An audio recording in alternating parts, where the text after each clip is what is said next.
দেবভূমি ভারতে যুগে যুগে অবতার রূপে জন্মেছেন স্বয়ং ঈশ্বর। এমনই এক দিব্য জীবন যার সাথে কথোপকথনে সেই সাক্ষাৎকার তুলে এনেছিলেন শ্রী মহেন্দ্রনাথ গুপ্ত। শ্রী গদাধর চট্টোপাধ্যায় হুগলি জেলার কামারপুকুরে জন্মগ্রহণ করেন এবং পরবর্তীকালে দক্ষিণেশ্বর কালী মন্দিরে কঠোর সাধনায় সিদ্ধিপ্রাপ্ত হন। তার নাম হয় শ্রী শ্রী রামকৃষ্ণ পরমহংস। শ্রী শ্রী রামকৃষ্ণ কথামৃত শ্রী রামকৃষ্ণের বাণীর অমৃত। ইহা একটি বাংলা 5 খণ্ডের রচনা, যা মহেন্দ্রনাথ গুপ্তের কথোপকথন। শ্রী শ্রী রামকৃষ্ণ কথামৃত একটি পবিত্র ধর্মগ্রন্থ হিসাবে অনুসারীদের মধ্যে সম্মানিত। আপনারা শুনছেন দেবভূমি ভারতে শ্রী শ্রী রামকৃষ্ণ কথামৃতের 2য় খণ্ড।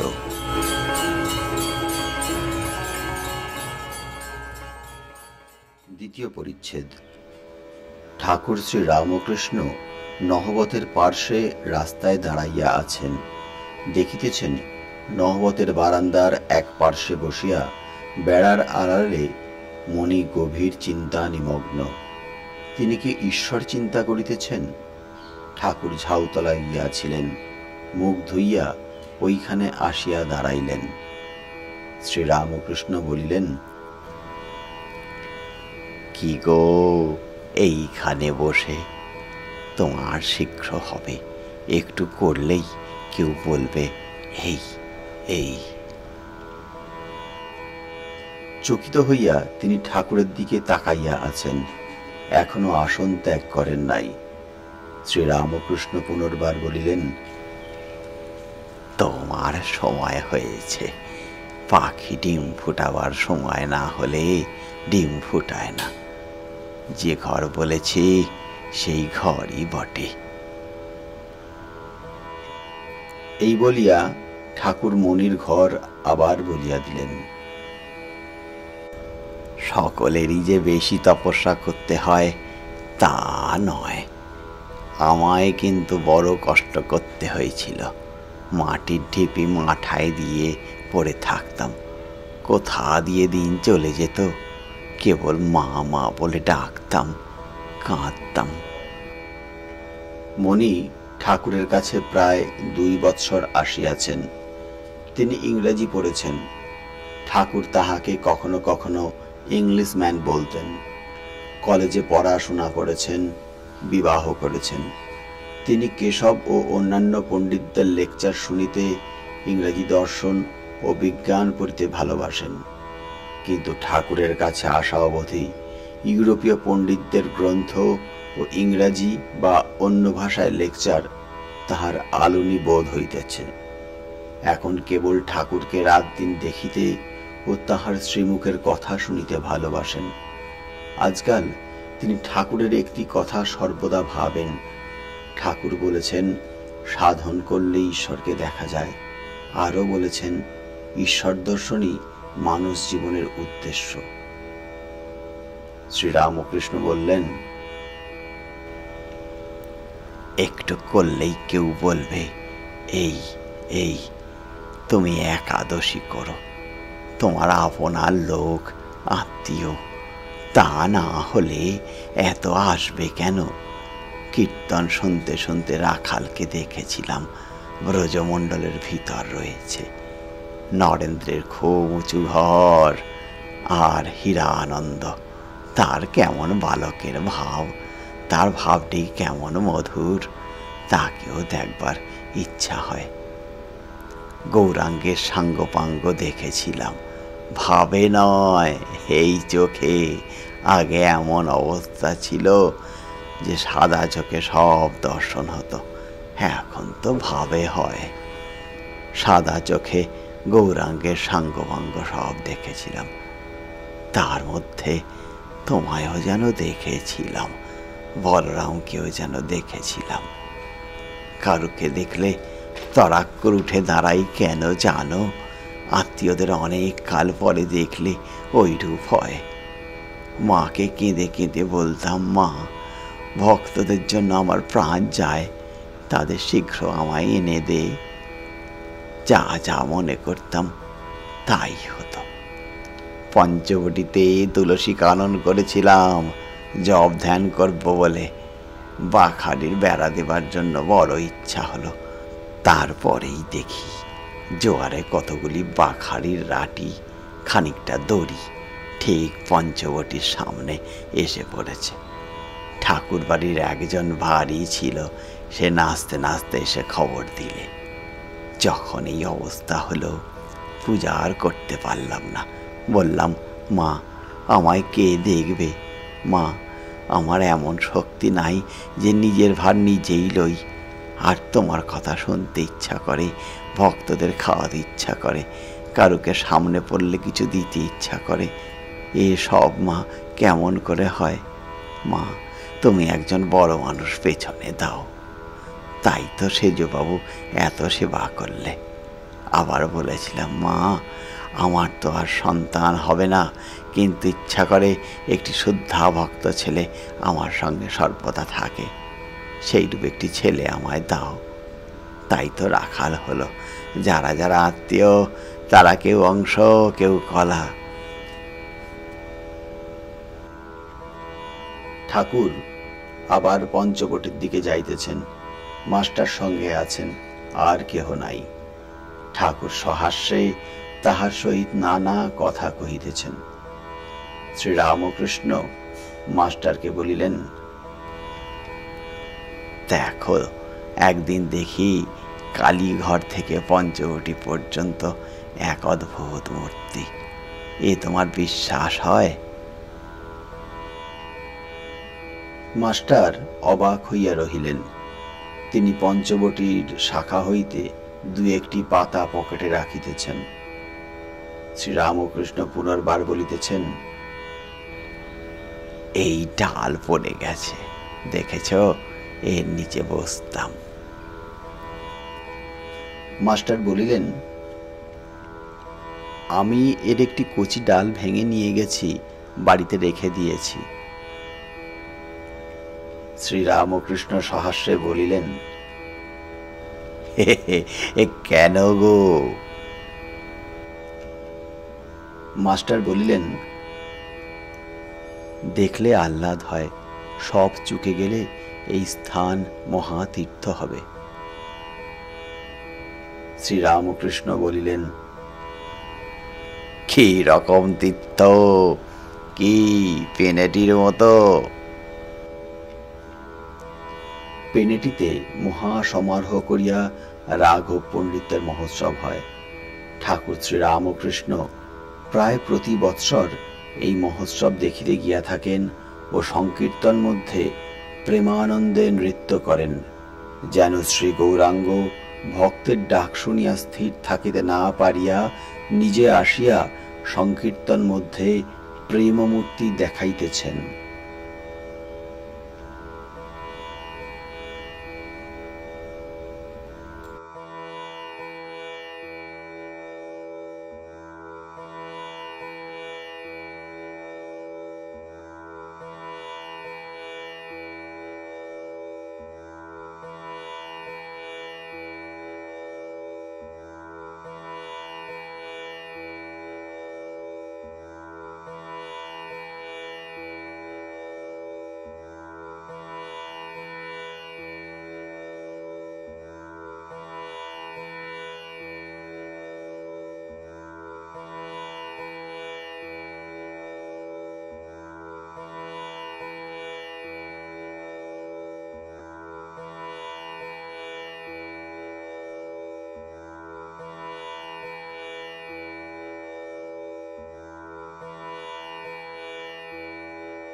আপনারা শুনছেন শ্রীমকথিত শ্রী শ্রী রামকৃষ্ণ কথামৃত। প্রতিদিন আমাদের এই চ্যানেলে সম্প্রচারিত হচ্ছে শ্রী শ্রী রামকৃষ্ণ কথামৃতের এক একটি অধ্যায় পরিচ্ছেদ।